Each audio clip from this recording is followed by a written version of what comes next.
ZNS Total Sports is brought to you by Fourth Terrace Diagnostic Center.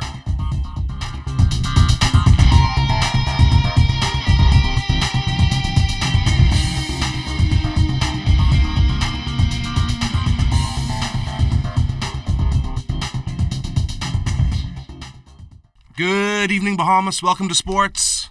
I'm Jared Higgs. New Providence Softball Association Women's League in play last night. In the first game, the Johnson Lady Truckers extended their lead at the top of the table with a 10-6 win over the Lady Hitters. The Truckers improved to a 15-3 record with the W going to Marvel Miller. The Hitters dropped to 6-13 with the loss going to Thala Johnson. In Game 2, the Sunshine Auto Wildcats getting a crucial victory over the University of the Bahamas Mingos. The Wildcats racked up big runs on their way to a 15-10 win, bringing their win-loss record to 11-8, 1.5 games behind the second-place Platinum Pool Sharks. Mary Sweeting claiming the win, with the loss going to Diva Burrows. University of the Bahamas dropping to 3-17 on the season. Our men's national softball team will be back home tomorrow. The team finished Pan Am and CAC qualifiers with a 3-4 record. It wasn't enough to make it to the playoffs of this tournament, but that doesn't mean Team Bahamas won't qualify. That's right, our record was better than fellow ECAS countries Belize and Aruba, so that means Team Bahamas will be represented at the CAC and Pan Am Games. BAISS softball gets started on Monday with the senior boys and junior girls taking the field. On Tuesday, the junior boys and senior girls will get their seasons underway. As a former high school softball player, I know how exciting this league can be. Nothing like the playoffs under the lights at the Freedom Farm baseball field. If high school volleyball is more up your alley, you'll have another week to wait for the GSSSA volleyball season to begin. That association has a new board, and by all indications, it'll be a great season. Superstar track and field athlete and Bahamas Golden Girl Shawnee Miller-Weibo is on her 2017 school tour. The 200-meter national record holder visited the H.O. Nash Junior High School on Friday with a message of hard work and discipline to achieve your goals. This, of course, wasn't Miller-Weibo's only stop on Friday, and she's expected to visit more schools on Monday and Tuesday.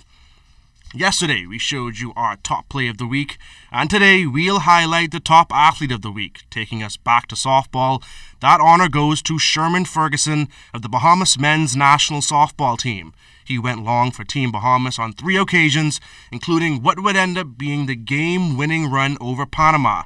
Ferguson representing for Team Bahamas in the highest order. Well, as there's yin, there is yang, and where there's greatness, there's just downright pathetic. This week's not top play comes from the Government Departmental Basketball League.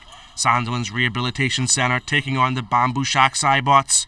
Where was the Sandilands defense? Absolutely nowhere to be found. Until the Cybots playing defense against themselves.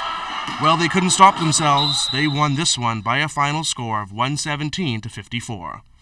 And rounding out tonight's sportscast on a more serious tone, it was a marquee day for the NFL, with dozens of players across the league participating in national anthem protests. This comes following U.S. President Donald Trump's call for NFL team owners to fire players who don't stand for the anthem. Well, many of the players and even some owners took President Trump to task by demonstrating during the anthem. Commissioner of the National Football League, Roger Goodell, also released a statement calling the president divisive. Much of this stems from former San Francisco 49ers quarterback Colin Kaepernick electing to kneel during the national anthem beginning in the 2016 preseason. Kaepernick, who hasn't been signed by a new team since opting out of his contract in San Francisco, has stated that the aim of the protest is to draw attention to police brutality. Well, with the issue boiling over and the NFL suffering from poor attendance and TV ratings, it will certainly be interesting to see how this influences the conversation on race relations in the United States.